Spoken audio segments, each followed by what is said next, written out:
Mm.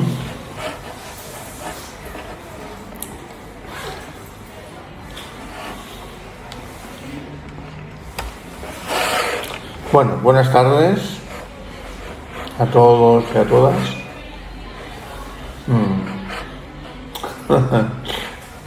A todos que somos tres. Contadme en mí tres. Nosotros. Y más vosotros. Más vosotros. 9, en total 9. Fantástico. El número mágico. Ahí, el número mágico. Bueno, vamos a ver. A los maestros desde tiempos antiguos se les se les conoce como maestros de compasión y de sabiduría. No sé si os habéis parado a pensar qué es lo que realmente quiere indicar la palabra compasión. Sabiduría ya sabemos lo que es. Está más allá del conocimiento, en el conocimiento expresado en la experiencia. Pero la compasión es algo distinto. Evidentemente surge del amor y empapa, por decirlo, impregna todos los rincones por los que se mueve el maestro. Todos. En su presencia existe la compasión. Podríamos una definición bastante normal de lo que es la compasión, sin llegar a una totalidad, que entiendo que eso es mucho más difícil, significaría que es la capacidad que tienen algunas personas por ponerse en el lugar de otras. Ponerse en el lugar de otras. Quiere decir que cuando alguien está experimentando algo, el maestro, en este caso, el maestro de compasión, sabe perfectamente, siente perfectamente qué está sucediendo, cuáles son los sentimientos de esa persona, cuál es su manera de pensar en cuanto a ello y cómo lo tiene que administrar en su ser. Eso es lo que es una definición que entiendo que es bastante definitoria de lo que es, aunque sin llegar seguramente al 100%. En todo esto hemos de pensar que el maestro es un mago. Es un mago de los tiempos antiguos, y en los tiempos modernos es un científico. El mago se ha convertido en científico. Quiere decir alguien que entiende por qué está pasando eso, por qué está sintiendo eso y cómo tiene que, si es que tiene que hacerlo, transmutar algunas cosas. El aura de una persona, cuanto más evolucionada es, más amplia es. Este es uno de los secretos de Pi.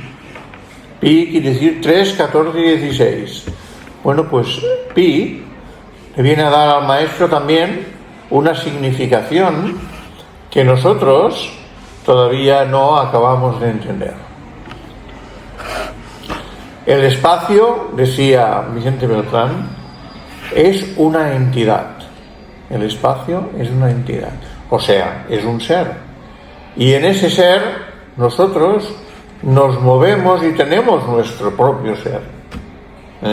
Igual que dentro de nosotros, dentro de nuestros cuerpos, también existen otros espacios y otros seres que están por ahí haciendo su propia evolución. Si se me permite, a pesar de nosotros mismos. No somos en absoluto conscientes de eso, pero somos como, no diré como Dios, pero somos el ser que aporta vida y amplitud a su expansión y de estos seres y a su manera de vivir. En los tiempos antiguos, este tipo de conocimiento se le llamaba magia.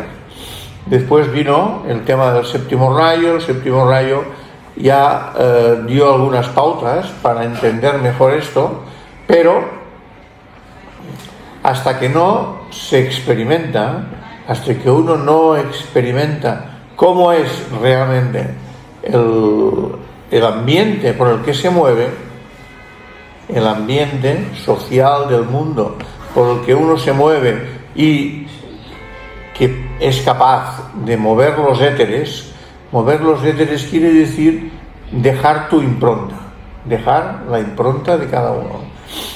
Entonces, algunas personas ya pueden hacer eso, otras todavía no. Cuando seamos maestros de compasión y de sabiduría, podremos mover los éteres sabiendo qué estamos moviendo, sabiendo lo que estamos haciendo y lo que queremos hacer con ello. Entonces, el séptimo rayo, entender el séptimo rayo, entender la magia de la que todo el mundo habla y casi nadie entiende, es eso. Poder vincularnos de una manera sólida, efectiva, en el ambiente social en el que nos movemos. Eso es un valor añadido que la evolución nos traerá en su día. Nos traerá en su día quiere decir cuando el karma se vaya diluyendo, el karma de cada uno de nosotros, el karma grupal, el karma familiar, todo ese tipo de cosas, nos dejen el espacio libre para poder experimentar cosas más sutiles, cosas más, si me permitís, verídicas. Eso es la parte mágica, o una de las partes más mágicas del ser humano. Una de las partes más mágicas del ser humano.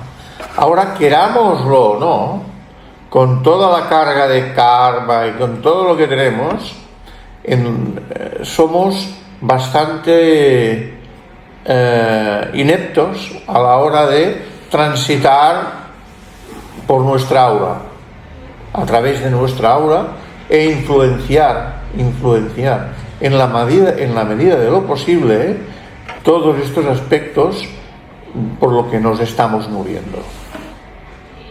¿Y por qué? Porque está lleno de, ¿cómo diríamos?, de aguas, quiere decir éteres, de unos éteres que realmente todavía no nos pertenecen, están teñidos, ya lo he dicho antes, de karma individual, de karma familiar, de karma grupal, etcétera, etcétera.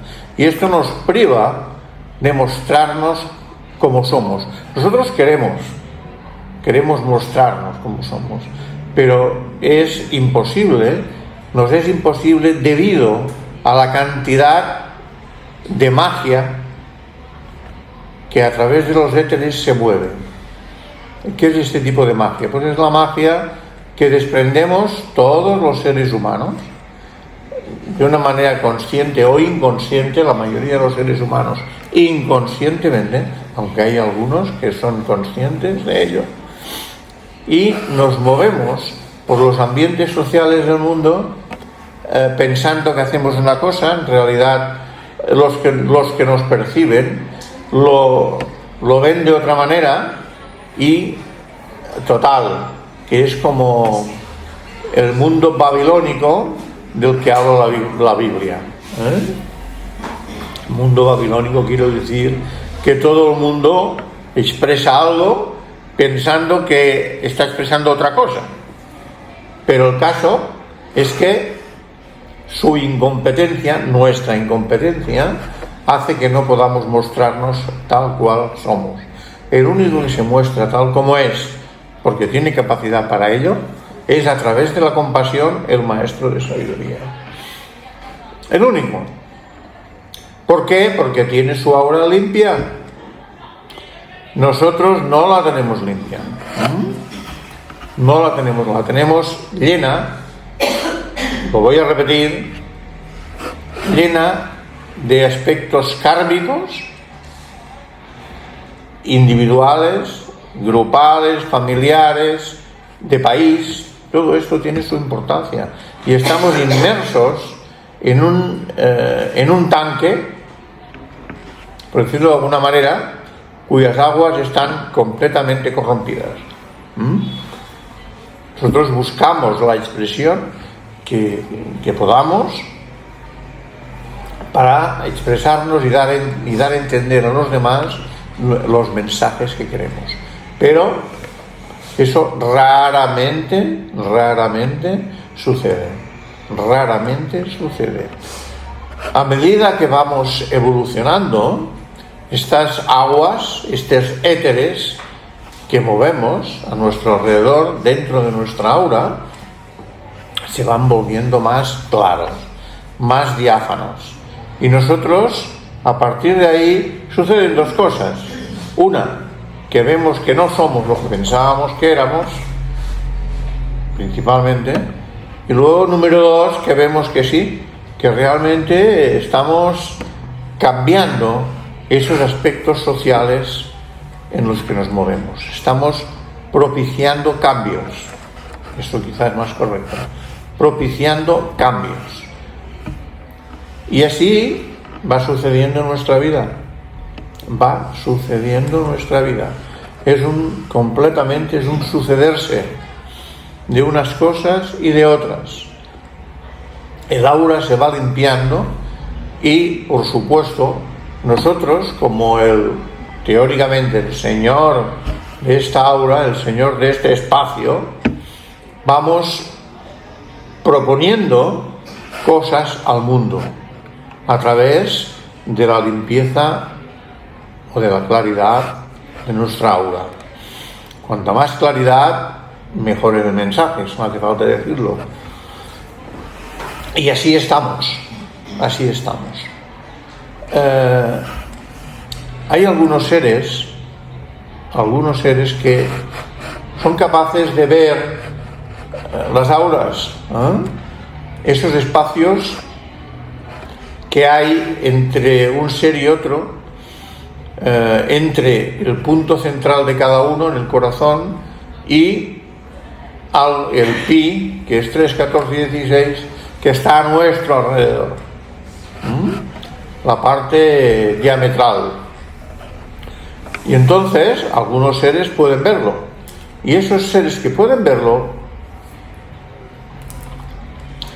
nos explican que las actuaciones, los movimientos y los seres que habitan en estos lugares son, en la gran mayoría de la humanidad, como ya he dicho, propuestas kármicas que vienen con nosotros en esta vida o las hacemos nacer y de alguna manera se están proyectando a través nuestro. ¿Qué proyectan? Bueno, proyectan su propio mensaje. Hemos hablado de Vicente Beltrán, he hablado de Vicente Beltrán al principio. Él podía ver todo eso. Tiene un libro magistral, una trilogía de los ángeles, y en esta trilogía de los ángeles hay un libro que se llama Los ángeles de la vida social humana. Y aquí hay dibujos, vistos seres, y hay explicaciones de cómo se mueven. No hay mucha literatura, ya os lo digo, en este sentido. No la hay, al menos en castellano. En inglés, que yo sepa, tampoco. Pero bueno, no me atreveré a asegurarlo. Pero en castellano sí que puedo asegurarlo porque lo he estado mirando durante muchos años. Entonces, esta es la razón por la que el maestro es compasivo. Porque llega a entender, porque está viviendo parte de su propia aura y del mensaje que recibe de los demás, aunque sea un mensaje que no es correcto, por lo que él quiere, Pero el maestro, en su compasión infinita, entiende el mensaje de fondo. Entiende, comprende cuál es la razón por la cual esa persona está hablando o está pensando de esa manera. Esto es, ya lo he dicho al principio, el principio de la magia. Cuando el maestro tiene algunos discípulos así, esos discípulos acaban encontrando muchas razones en su vida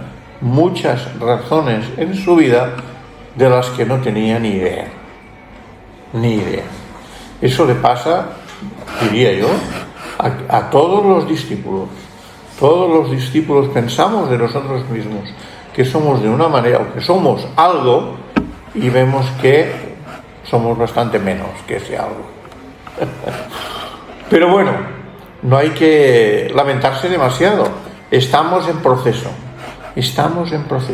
Y cuando un maestro decide ponerle el paraguas a un discípulo, eso es, poner a disposición su protección a un discípulo, es que ese discípulo se ha ganado a pulso la capacidad de entender mejor las cosas, la capacidad de mover sus propios éteres y la capacidad de comprender un poquito, no diré los motivos del maestro, de la compasión del maestro, pero sí lo que hay, o sea, la capacidad que tiene el maestro de maniobrar en esos espacios sociales. Esto parece como una literatura de ciencia ficción y en cierto sentido lo es. Lo es para todo aquel que no ha tenido capacidad todavía, porque no le ha llegado el momento, de entender un poquito todo esto. Aquí hemos de añadir a todos los aspectos kármicos que influencian nuestra vida, la expresión de nuestra vida, los aspectos astrológicos. Las corrientes de energía que recibimos del cosmos son corrientes que también ayudan o dificultan nuestras capacidades de comunicación en todo momento. Y así vamos avanzando de una manera un poquito, como diríamos, un poquito miserable nuestra vida. Pensamos que estamos haciendo algo y no estamos haciendo quizá nada, quizá poco. ¿Por qué? Porque el mensaje no llega como nosotros lo esperamos. En muchos casos, no siempre, en muchos casos. Sobre todo en cosas como nuestras capacidades de entender la vida, de entender el mensaje de los maestros, de entender las enseñanzas de los maestros y todo ese tipo de cosas. Cuando empezamos a comprender esto, los mensajes del maestro y los mensajes de los maestros en general, es que de alguna manera estamos limpiando nuestra aura. ¿Cómo se limpia el aura?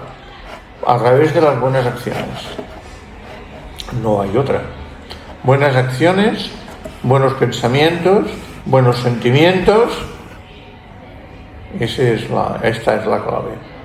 Y cuando tenemos esta parte de nosotros mismos que excede a nuestro cuerpo físico, que es el aura que tenemos, cuando eso sucede, ya llevamos algún tiempo, o bastante tiempo, pudiendo, con capacidad suficiente, para poder transmutar todo ello. Con capacidad suficiente para poderlo transmutar. Transmutar quiere decir cambiar de un estado a otro. Cambiar de un estado a otro. Y la transmutación es posible, es más, no es que sea posible, es que sucede. Sucede cuando el ser humano involucrado está realmente dispuesto a seguir las enseñanzas del Dharma. Ha parado de provocar el karma a seguir las enseñanzas del Dharma.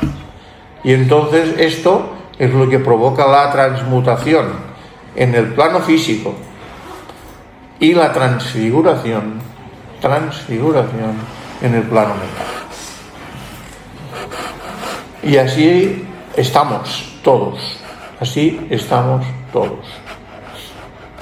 No es suficiente, por lo tanto, lo que estoy diciendo, no es suficiente simplemente con estudiar los libros, escuchar al maestro, las conferencias del maestro, todo y siendo todo ello muy importante, pero no es suficiente. Hemos de experimentar cómo ocurren esas cosas, cómo se provoca un cambio para que las cosas mejoren. Y poquito a poquito nos iremos saliendo. Contamos con algo impresionante, no solamente el maestro externo, que es del que estamos hablando, un maestro de compasión y sabiduría, sino del maestro interior. El maestro interior nos dice, vía intuición, cómo hemos de hacerlo y cómo no hemos de hacerlo. Entonces simplemente es atreverse. Blavatsky lo dice muchas veces en la doctrina secreta, hay que atreverse. Una actitud pasiva con la experiencia que estamos adquiriendo en todo ello nos faculta para que podamos seguir experimentando y ganando terreno a la ignorancia. Ahora, si solo se quedan los niveles mentales o los niveles emocionales, peor todavía, no ocurre nada. No pasa absolutamente nada. Entonces hemos de atrevernos. Hemos de buscar la manera de que este maestro en ciernes que somos nosotros va adquiriendo esa experiencia que algún día nos llevará a un grado más amplio de compasión y a un grado mucho más y mejor de sabiduría. En fin, hemos estado hablando hoy y continuaremos haciéndolo de cosas que normalmente no hablan los conocedores. ¿Por qué? ¿Por qué no hablan de ello? Pues porque desde tiempos antiguos se ha considerado la magia como algo externo y no es en absoluto algo externo. Está provocada dentro de nuestro espacio, Laura, por nosotros mismos. Provocada por nosotros mismos y por nuestras reacciones y nuestros pensamientos buenos y malos. Todo ello está aquí dentro y es como una batidora. Entonces, simplemente recordaros que esto es una lección para el aprendizaje de la experiencia, nada más. Blavatsky en el último libro de la doctrina secreta habla de esto, aunque lo habla de una manera muy velada, pero bueno, ahí tenemos maestros antiguos, no muchos, pero sobre todo maestros modernos como Vicente Beltrán, antes lo he nombrado, que enseñan cosas de este tipo, porque tenían las capacidades suficientes como para ver y como para oír y hacerse entender a través de esta nube de cosas incombustibles, como él las llama. Muy bien, pues muchas gracias por vuestra atención. La semana que viene insistiremos otra vez en el tema de la experiencia. Muchas gracias.